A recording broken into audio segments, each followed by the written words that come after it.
Blessings, beloveds. Welcome back. Anastasia, Cosmic Astrologer, with you guys. Wanting to talk about the upcoming solar eclipse on the 3rd of July. You can see the date over here on the left-hand side of the screen. It's 3rd of July 2019 in Melbourne, Australian Eastern Standard Time. It is at 5:16 a.m. So if you want to actually look at the actual chart of your location, then you need to adjust the information, obviously, to your location. However, what I'm going to be discussing today is not the entire chart of this particular solar eclipse, but just the solar eclipse itself from the point of view of if you are a Cancerian or a Capricorn that's born during particular periods of months, which I'll tell you what they are in a moment, then this solar eclipse will either be conjunct your sun or opposite your sun. Naturally, if you have any other planets at between 7 degrees of Cancer or even 6 degrees of Cancer, right up to 15 degrees of Cancer and Capricorn, or Capricorn, then the eclipse will be also forming a conjunction or opposition to another planet in your chart. So for those of you that are born between around about the 30th of December to around about the 6th of January, the eclipse will be opposite your sun. And for those of you that are born at around about the 30th of June to around about the 6th of July, will have the eclipse conjunct your sun. And if you have the eclipse opposite your sun or conjunct your sun, that's a pretty big deal in relation to experiencing the energy of this eclipse a lot more acutely, perhaps, than others that will not have this eclipse forming an aspect to one of their luminaries, namely the sun. I think if you have the eclipse conjunct or opposite your moon, that's just as important, but playing out on a different level. Just remember that the sun is always connected to the conscious component of our being, of our personality, and the moon is always an unconscious component of our being.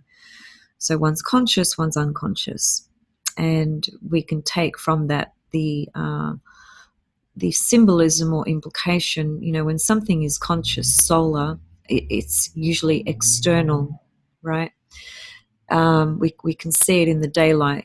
Consciousness rules the daylight. That's why we can see, when we look through our physical eyes and the sun is out, we have clear vision of everything around us, but at night time we don't have that vision. So there's an internal vision, you could say, that actually goes on. It's nocturnal lunar energy, so it's just operating in the inner dimensions and unconscious dimensions as well. So as I said, have a look to see if this eclipse is conjunct your sun or moon or opposite your sun or moon.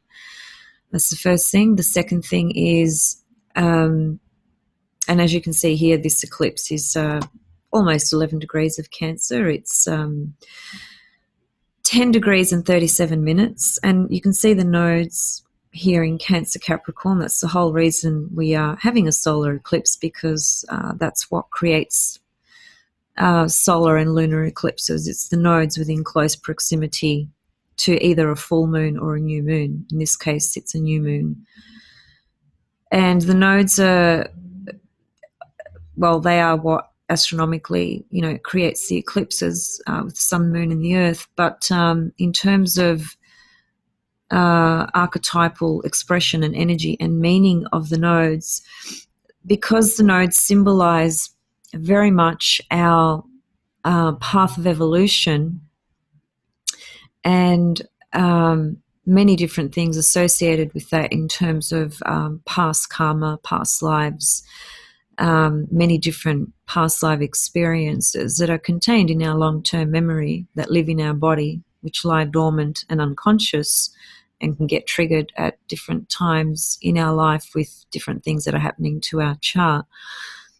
That's the south node energy of things, and the north node is the present and what we're trying to evolve into now that leads us into the future.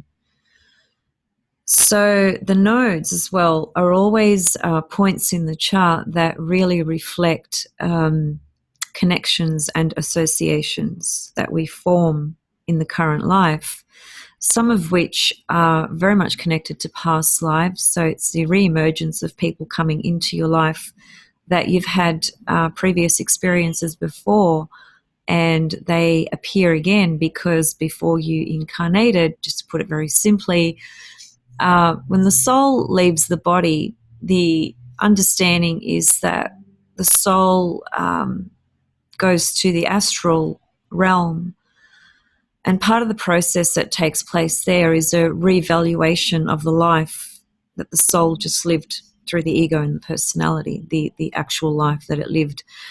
So in that process of assessment, the soul reviews and reevaluates where it evolved, where it grew, where it developed, where it struggled, where it didn't meet what it was trying to achieve and integrate. And as a result of that review, the soul then chooses to reincarnate, in a certain country, family it's born into, etc., etc. And through that reevaluation process, the soul also decides whether it needs to re-meet certain people that it did not complete its evolutionary process with. And that's why we end up attracting people in our life, whether we realize it or not, or understand it or not. Well, we can understand it or realize it through many different platforms, and astrology is one of the biggest ways, I feel. But for those that are not working with astrology and don't understand how to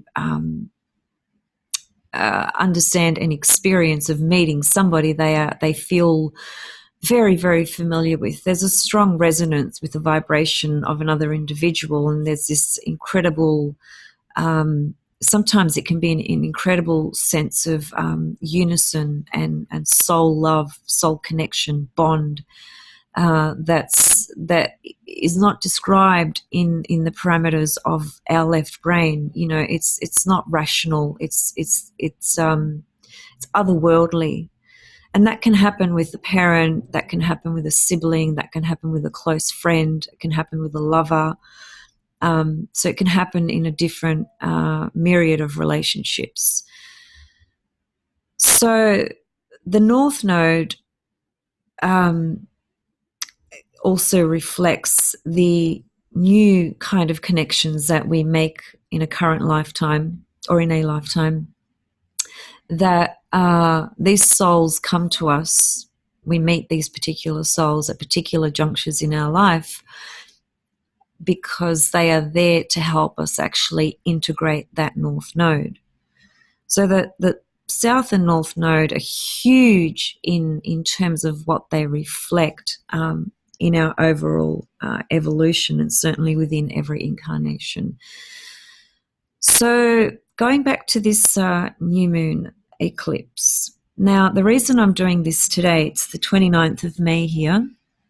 I'm doing it early because from my experience, and there is debate on this and there are different views, but in my opinion and in my experience, eclipses can really begin to take effect quite a few weeks prior to the actual eclipse taking place, and post quite a few weeks the eclipse date again.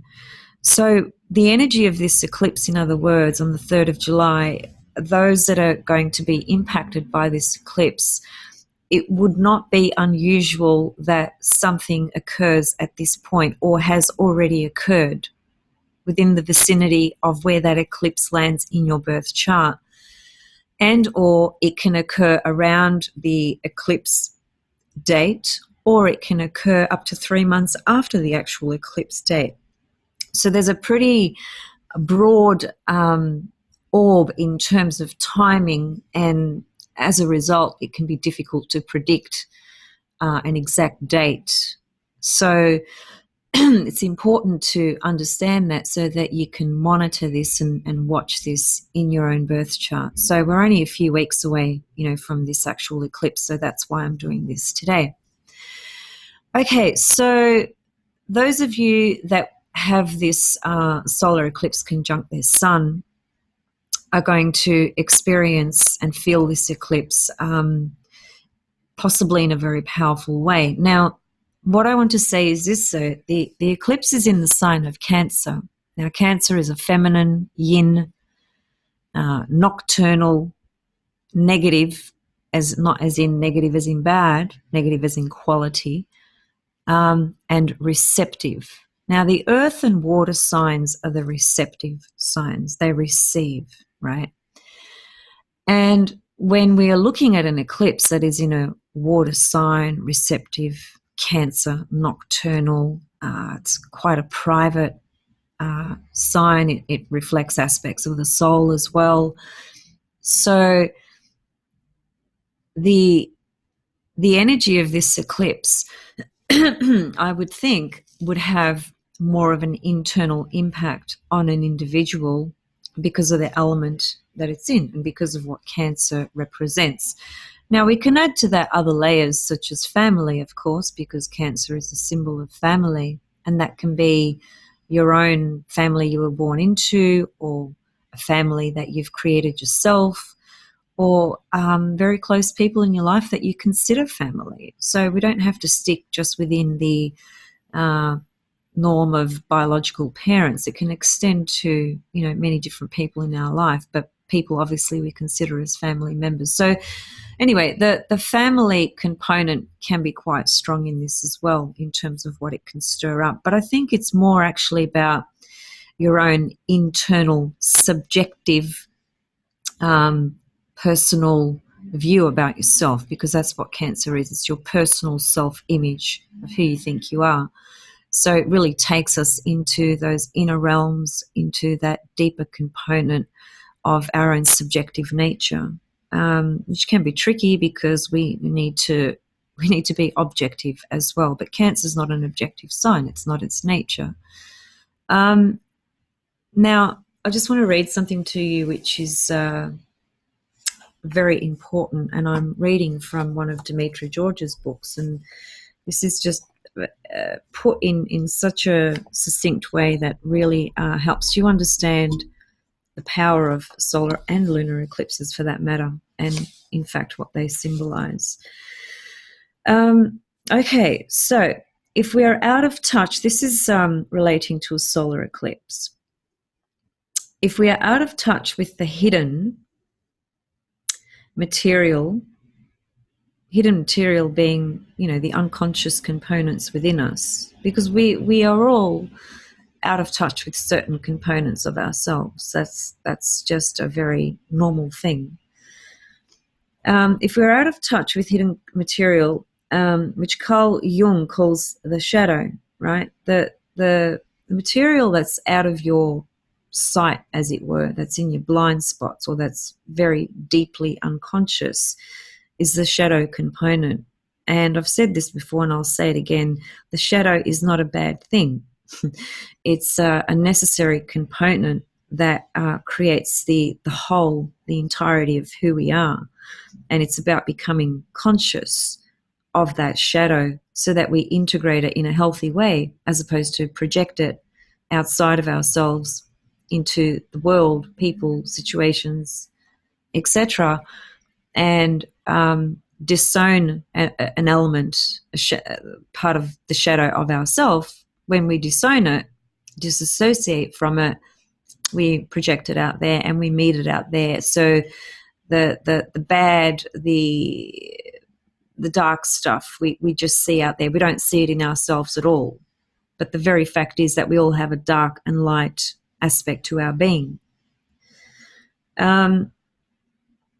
So Jung calls it the shadow. Then we may judge it as bad and destructive. We are shocked because this material seems to come out of nowhere. Now, what he's saying there is when we're out of touch with this material, right? And suddenly it just pops up. And that's what solar eclipses do. They bring things up from the darkness, from our unconscious, things that we are so out of touch with, so disconnected with, that the only way we can experience them is to meet them outside of ourselves. And instead of realizing that that's actually something about my own self, the very thing that the ego does is frames it or identifies it as something separate from oneself. And yeah. Okay. So we are shocked because this material seems to come out of nowhere when in fact it was within us all along. To the extent that we have tried to repress the shadow material, we will call the results of the eclipse disastrous. Now that's an important point. That just goes back to what I said a minute ago when I explained that solar eclipses bring up things that lie very, very deeply within us that we are so out of touch with. And they manifest as circumstances which end up shocking us because we weren't expecting it. And that's just purely showing you how out of touch you are with that particular area of your life. But to the extent that we are open to the unconscious and the surfacing of hidden problems, we will experience the emergence of this material as neutral, somehow revolutionary, and healing as well. So for those that are more consciously working on their own personal development, consciously working on your shadow elements, trying to understand these deeper parts of your being, not living on the surface personality level, but are more in tune and integrated with the soul component of your being, then the eclipse is an opportunity to bring something further into your consciousness that is still lying dormant, is still part of your shadow, because there's no human being on this earth, regardless of how much personal development they have done and soul work, that has everything absolutely perfect and right, because if they did, they would not be here. Pretty much as simple as that. So the solar eclipse can really be a very powerful opportunity on those deeper spiritual soul dimensions of understanding your life, your evolution, your soul, your path, and what it is you need to work through and develop and integrate. But those that are operating more on the personality level, and that's not a judgment, that's just an observation of the differences of how people operate in this life.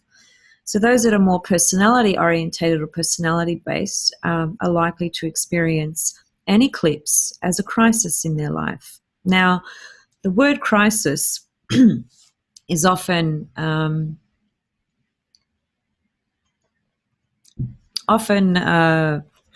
related to a negative situation, right? A bad, difficult, horrible, unbearable, whatever. But the word crisis in Chinese, for instance, actually means opportunity. So a crisis really only comes because there is something in your life that is, screaming out for your attention, and it's connected to your unconscious. So it is through crisis where people take action, or people make decisions, or decide to make a change, right? Because when everything's sweet and dandy, we get comfortable, we get complacent, right? So we don't address or look at things because they're quiet at the moment. So we don't really, they're not bothering us. But as this builds up and builds up and builds up, it can eventually become a crisis, and the solar eclipse generally reflects that. That's what solar eclipses do. They bring about a crisis. That is when we are totally out of sync with our shadow stuff, right? Which is what I was saying before. Just to finish up on this paragraph, Dane Rudhyar said that at the new moon solar eclipse, the present is blotted out by the past. While at the full moon lunar eclipse, the past is obscured by the present. You probably need to pause that and rewind and listen to it again, because you have to get your head around that, I think, so that you can really understand that statement. But here there's a bit of an explanation for it.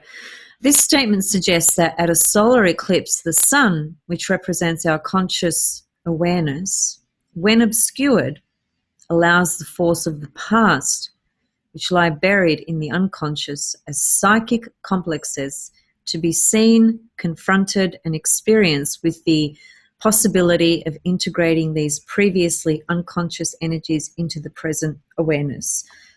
A very simple way of putting that would be to say, because during a solar eclipse, the sun gets, its light gets blotted out, there's an opportunity for an opening, a portal of opening energy to come through, because our ego defenses, you could say, well, they're eclipsed. That's what it means to be eclipsed. You know, that eclipse, it sort of freezes the personality ego domain, if you like, and it creates a passage, an opening for something to come through, some kind of information, you know, something about the shadow unconscious components of you to come through that you normally would hold down at bay, because that's what the personality ego does. It holds all these things down at bay. It doesn't want to recognize them or visit them or understand them, because it's usually scared of them. Anything that poses a threat to the ego is the ego is just going to fight against it. Doesn't want to know about it. The ego just wants to experience pleasure. It's all about pleasure. And, you know, it is important to experience pleasure in life. I'm not saying it's not. But the ego, it just, that's its whole purpose is about pleasure, right? It doesn't want to experience any pain or suffering. So the minute it recognizes that this is going to hurt or this is going to be really hard, I'm out of here, kind of thing, right? That's basically how the ego functions.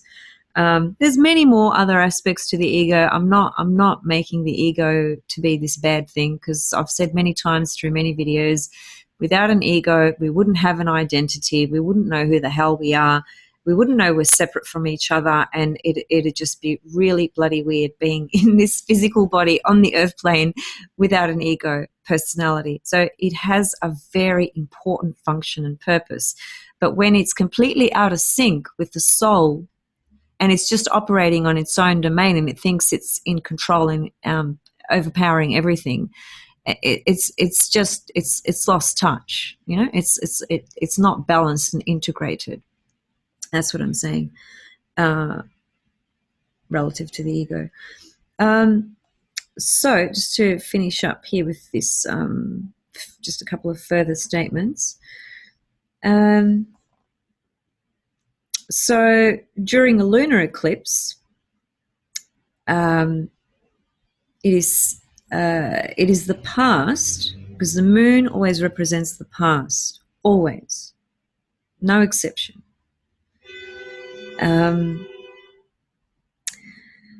A lunar eclipse is the past, symbolized by the moon, which is obscured and can be released.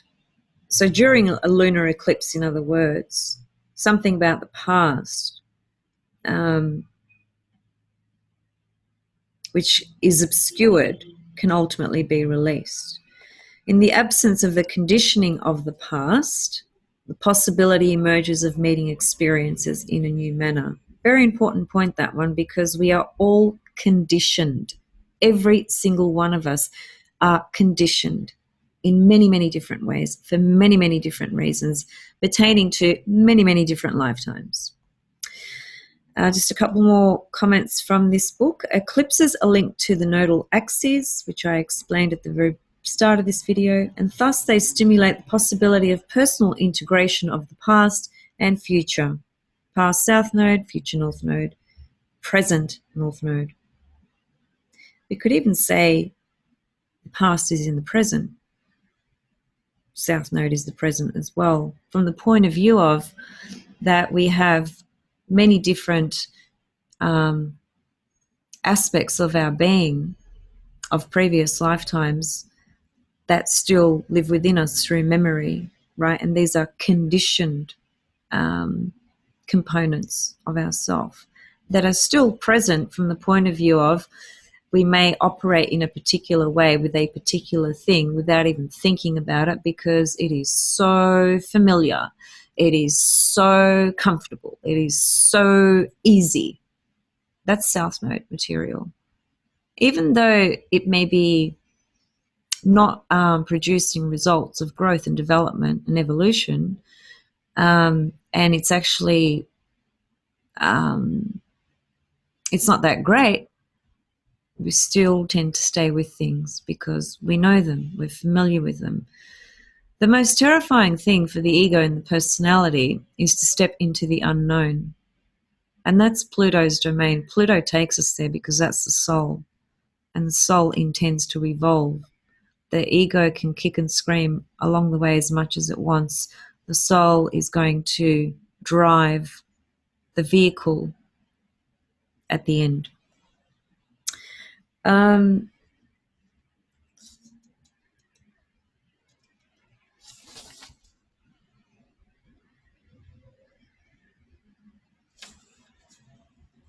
Okay, just one final point here.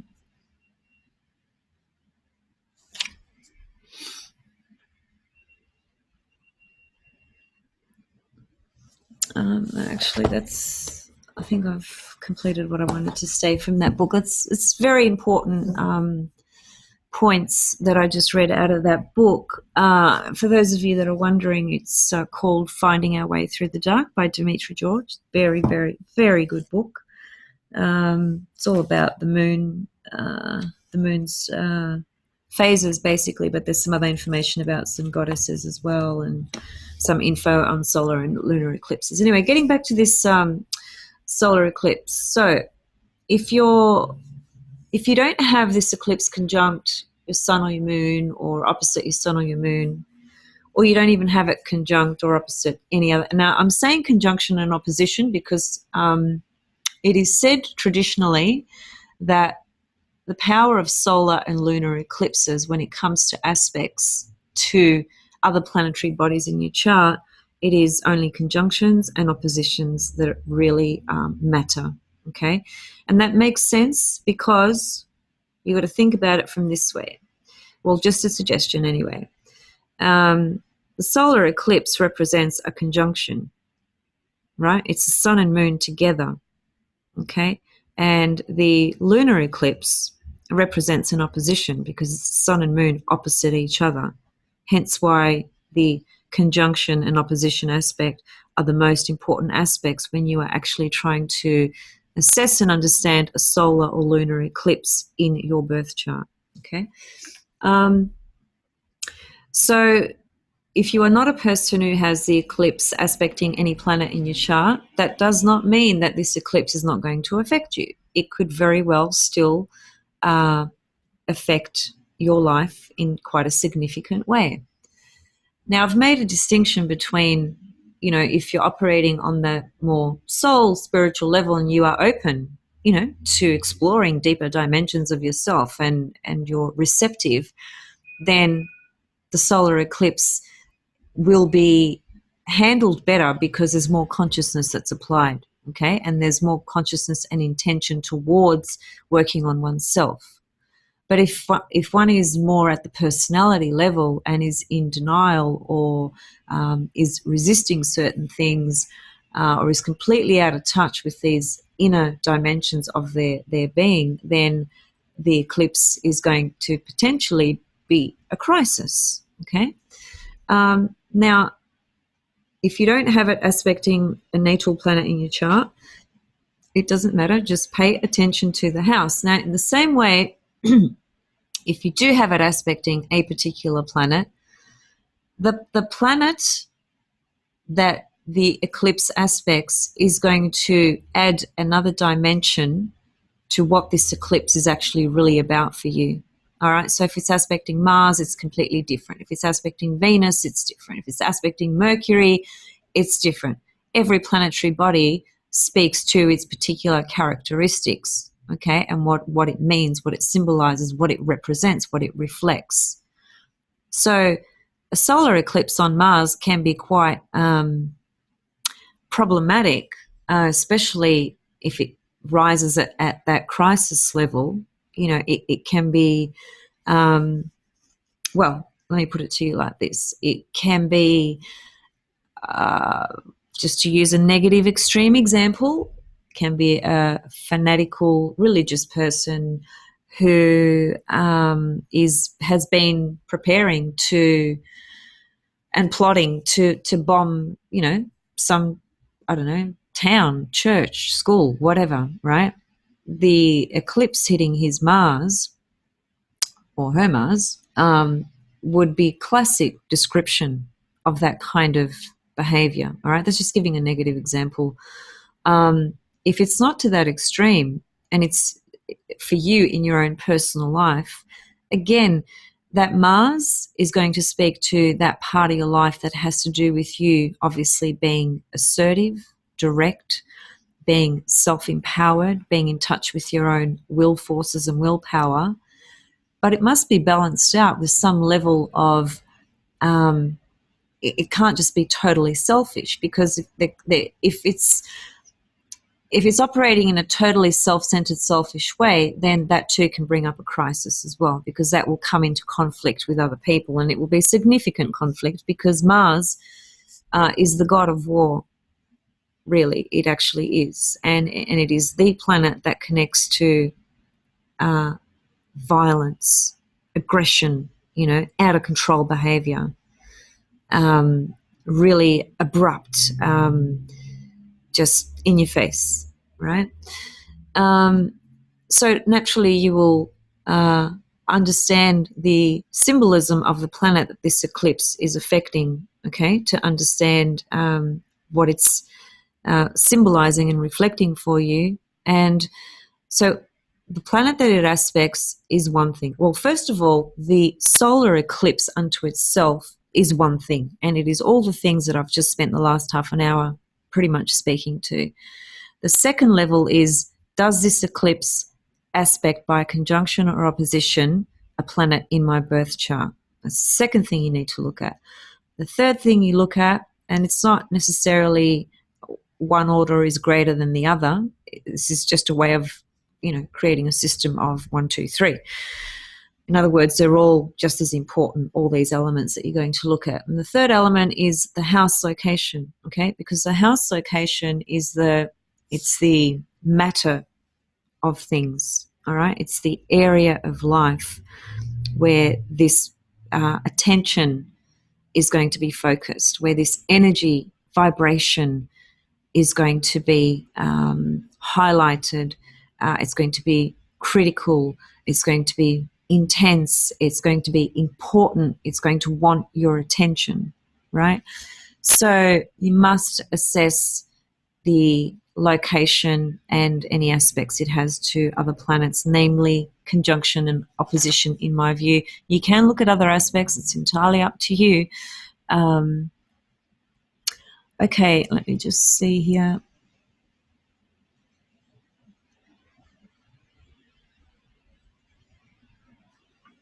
Covered that. Okay. Yeah. The other thing that I wanted to say was when you were looking at the houses of your birth chart relative to this eclipse, see, the 12 houses have so many different layers to them, right? And it just depends what lens you are looking through as well. If you look at your chart from an esoteric level, there's a lot of different other elements connected to each of the 12 houses, okay, that exoteric astrology doesn't necessarily view, for instance.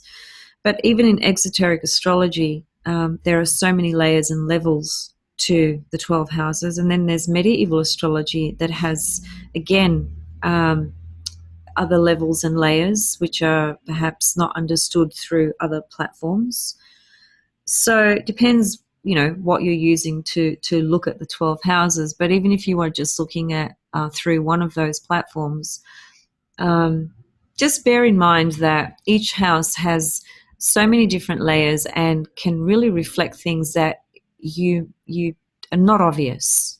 There's some things there that are just not obvious, and so you need to be very aware of that, because wherever the eclipse lands in your birth chart, that particular area of life, that house, reflects so many different things. Don't sort of fall into the trap of just thinking of the most obvious, expressions of that house, because there's some more obscure sort of layers to each house, and you need to understand this to be able to get, I suppose, more of a specific, or for the house to reflect, very clearly what it is that's going on in your life. And for example,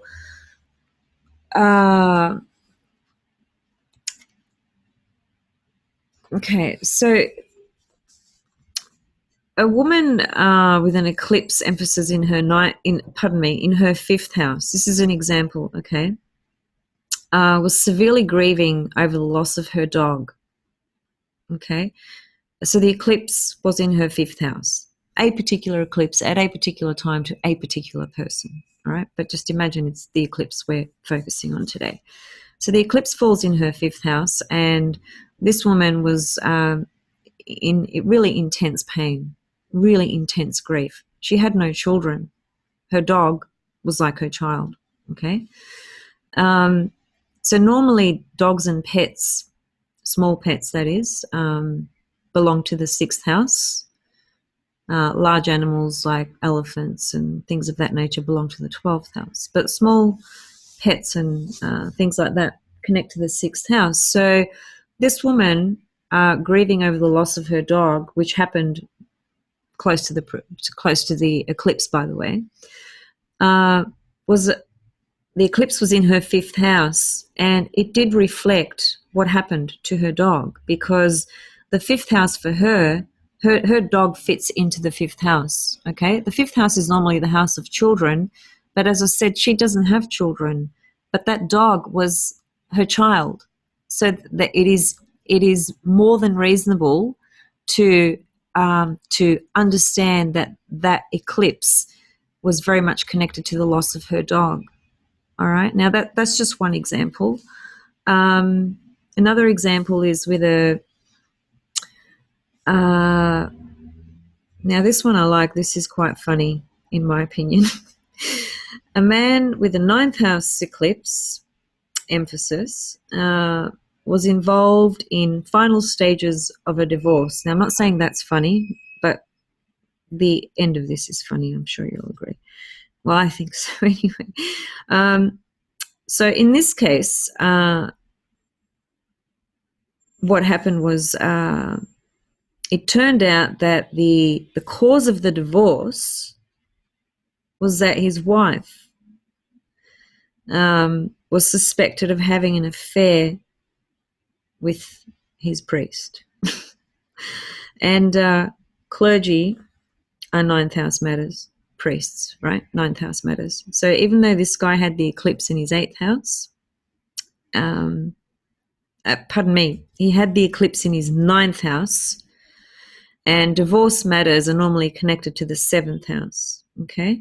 So there you go. There's an eclipse in the ninth house, which he ends up uncovering and discovering that his wife was having an affair with a priest. There's another example for you. So you can see from those examples that you need to keep an open mind, right? And you need to look at things you need to look at each house from all the different levels. And you also need to, if it's your own self, which I'm assuming it will be, that you'll be looking at this eclipse for, then whatever house it lands in, look at that house very carefully, right? And have a think about what you understand about the nature of that house, and have a think about what's going on in your life at the moment, like in the last month or so and leading into the next few months.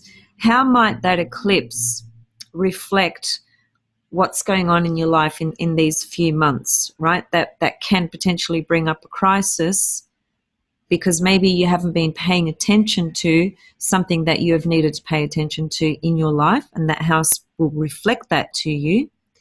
Or maybe it is something else that somehow connects back to that house, just like the two examples I just gave you guys, so that you can think outside the box. So that's how to understand eclipses and how to make sense of it for yourself. Now, Bernadette Brady, who is quite an expert in this field, in one of her books, she says about this particular eclipse. Now, what is it? It's 3 North. 3 North. She says, this is an over-excessive eclipse family. Now, what she means by that is that eclipses belong to certain cycles, right? We're talking like hundreds and hundreds of years, or sometimes well and truly beyond hundreds of years. So these eclipses belong to what's called an eclipse family, okay? They're born out of a family, and the eclipse characterizes and reflects aspects of that family that it's born out of, okay? This is the case with every eclipse that occurs, both solar and lunar.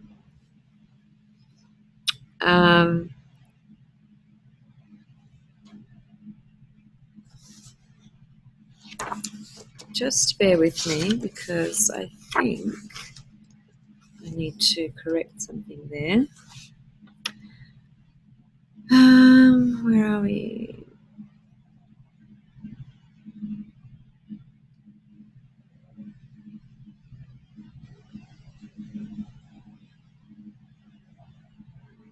Yes, they're all solar. I thought I made an error when I said that. The eclipses that she refers to are two solar eclipses, by the way, not lunar eclipses.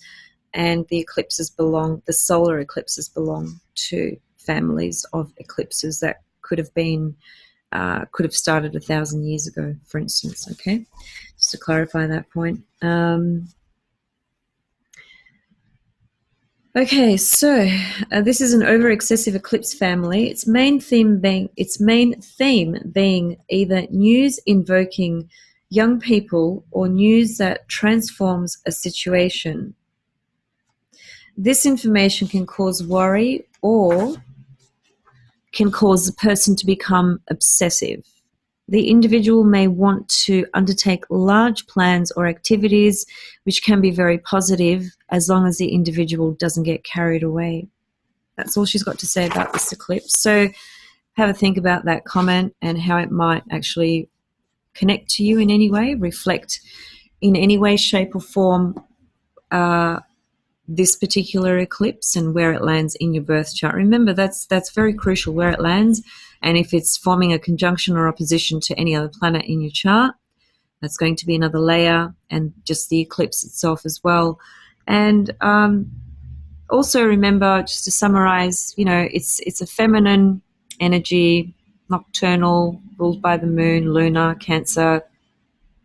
It's inner, it's soul stuff. So there can be very deep, very, very, very deep realizations that I think that people can experience when they're really working at that soul level with this eclipse. The other thing we could kind of bring into this is, I mentioned earlier, the whole family thing, because Cancer is family stuff. So this can bring up some issues relating to your own family. And, we need to sort of take into account the opposite, which is the Capricorn polarity. And South Node and Saturn are actually exactly conjunct in this chart. You can see that right here. Okay, so there is something that's very strongly coming in that relates to Saturn's energy, right? And the Saturn Capricorn energy is the patriarchal systems, okay, of our structures and society through history. And that might be relevant to you in relation to this solar eclipse, because there may be something that can come through into your conscious awareness that is very, very important and very, very linked to past life matters, connecting to patriarchal systems and structures that still may have some kind of psychological sort of influence on how you're operating now. And it could, it could bring in family, ancestral lines as well in your own life. It can bring in the actual external professional structures in your life, and perhaps matters that reflect, the Cancer Capricorn archetype. And the Cancer Capricorn archetype is always about, am I paying enough attention to my inner life, my inner world? Am I nurturing my soul? Am I taking care of my emotional body? And the polarity Cancer is, am I paying enough attention to being responsible and mature? And am I giving enough time and attention to my career path? Am I actualizing myself in that social sort of social sphere? So the imbalance is when you are swinging in too much in one or the other, right? Remember, polarities symbolize and reflect two opposite ends of the spectrum, and we really need to be integrating both so that both are operating in a really healthy way, not leaning too much into one or too much into the other, because that's when the imbalances occur. And that experience can take place in any two signs, any two houses, any two polarities. Okay, I'll leave it there. Thank you so much for listening. I hope this sheds some light for you. If you're interested in having a reading with me about this eclipse, maybe even as a possibility, or a natal chart reading, or a forecast, or relocation, soul reading, soul path, esoteric, there's a number of different readings that I offer. My details will be in the description box below. Just email me directly if you have any questions. Relationship readings as well, by the way. And I hope this eclipse is positive for you, for all of you. I hope that. But the thing is, it comes down to the different elements that I've discussed and your own level of awareness and intentions as well. Okay, much love and blessings, guys, and see you very soon with something else. Okay, thank you, and bye for now.